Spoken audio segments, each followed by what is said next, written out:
সমমনা নারায়ণগঞ্জ জেলার সম্মানিত উপদেষ্টা। বিচারান্তার সংস্কৃতি থেকে আবার জেলার বিচারের যে কার্যক্রম শুরু। তাই আমরা আজকের এই আয়োজনে আমরা তকি হত্যার বিচার চাই, সাগররণী হত্যার বিচার চাই, তনু হত্যার বিচার চাই। নারায়ণগঞ্জে সংগঠিত এই যে আশিক, চঞ্চল, গুলু, মিঠু সহ ওসমান পরিবার দ্বারা যারা নিহত হয়েছে সকলের হত্যার বিচার চাই। 7 বছর আগে আমাদের এই লিংক রোডে শাহরিয়ার সূত্র প্রাণ হারিয়েছিল, আমরা তার হত্যারও বিচার চাই। আজকের এই দিনে আমরা এই বিচারের মধ্য দিয়ে আমরা আশা করি এই সরকার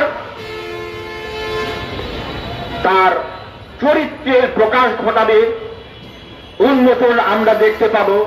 আসলেই এইটি আমাদের আকাঙ্ক্ষার সরকার, মানুষের সরকার, এইটি জনবান্ধব সরকার কি না। বিচার ব্যবস্থার স্বাধীনতা এই সরকার দ্বারা সম্ভব কিনা আমরা এসবের মধ্য দিয়েই আমরা সেখানে বুঝতে পারব। আমরা আশাবাদী হতে চাই যে এই সরকার অবশ্যই তা করবে। হ্যাঁ, সরকারের প্রশাসনের গুরুত্বপূর্ণ একটি বাহিনী হচ্ছে পুলিশ। যে পুলিশ বাহিনী শেখ হাসিনার এই দীর্ঘ 16 বছরে প্রচন্ডভাবে কলুষিত হয়েছে,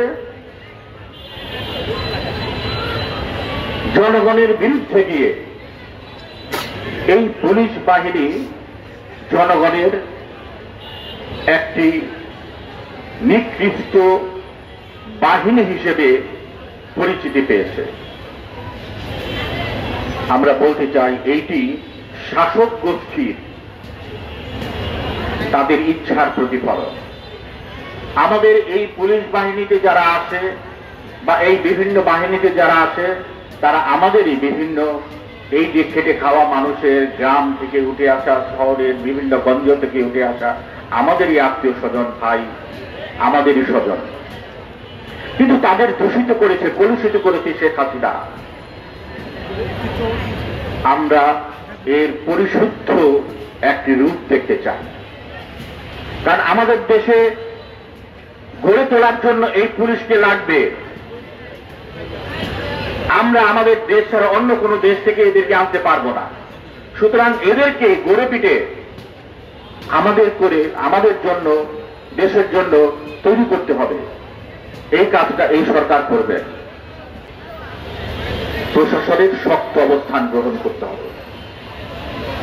সেনাবাহিনী রয়েছে, র্যাব রয়েছে, জেলা প্রশাসন রয়েছে, শক্ত অবস্থান গ্রহণ করতে হবে। এবং এই যে আমরা দেখছি বিভিন্ন বাজারে হামলা হচ্ছে, গত শুক্রবারেও নারায়ণগঞ্জে এক জায়গায় এই কাণ্ড ঘটানো হয়েছে, আমরা এর তীব্র নিন্দা জানাই।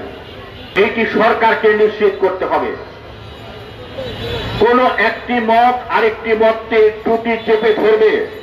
আমরা কখনোই এইটি সভ্য দেশে আমরা আকাঙ্ক্ষা করি না, আমরা সভ্য দেশের চিত্র আমরা এইটি মনে করি না।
অনেক ধন্যবাদ গঙ্গা ভুলিং। চিরদিন তোমার আকাশ, চিরদিন